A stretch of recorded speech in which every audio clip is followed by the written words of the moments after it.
Welcome back. I'm Mike Jordan, head of the Asset Master Data Practice. We met earlier, and we're really proud to have Barclay Croftland with us of Enbridge. Yeah, I'm Barclay Crossland, work for Enbridge Pipeline. I work in the Maintenance Management Systems Department as a work manager, primarily overseeing technology and data from a gas transmission perspective. Talk about your transformation. Through all those acquisitions, mergers, and sort of a consolidation of a number of different companies, joint ventures are part of that, we landed in a place where we have a number of different maintenance management systems. There's several instances and installations of SAP. There's several installations and instances of Maximo across the system. There's also outside of Maximo and SAP spreadsheet systems in SharePoint, and they're all there to manage data and maintenance. So this journey that we're on is taking all of those systems and all of that data inside of those systems inside of individual business units and converging them to one. And so, as you can imagine, in a company with 60,000 kilometers of pipe, 50 years of vintages of equipment and installations of these systems, we have a fairly diverse. You guys have been moving energy for a long time now. What's the motivation now to do something different?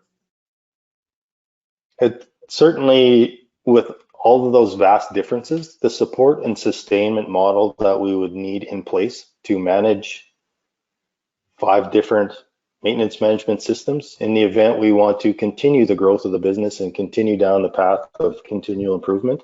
Trying to do that in multiple systems certainly makes it a much more complex movement forward. So standardization, removal of customization where possible, and really driving to good data really helps us leverage that business intelligence piece where we can move to an artificial intelligence model in some places and machine learning model in the name of growing and delivering that energy more reliably to the businesses and the people out there.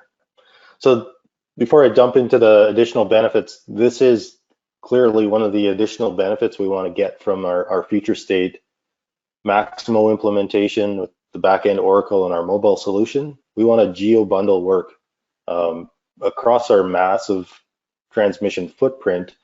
If we have technicians in certain areas and there's work coming up within the next week or 2 weeks, why would we not allow them to see that work through a geo-bundling of work orders that are sitting in the system for them to execute that work while they're there, if time permits. What's next for CDAT? So we did the pilot project in the Western Canadian transmission system, and now we're looking to a longer term agreement with the actual technologies that you have seen. We want to implement a 3 to 4 year program around the support, sustainment, and enrichment of our data.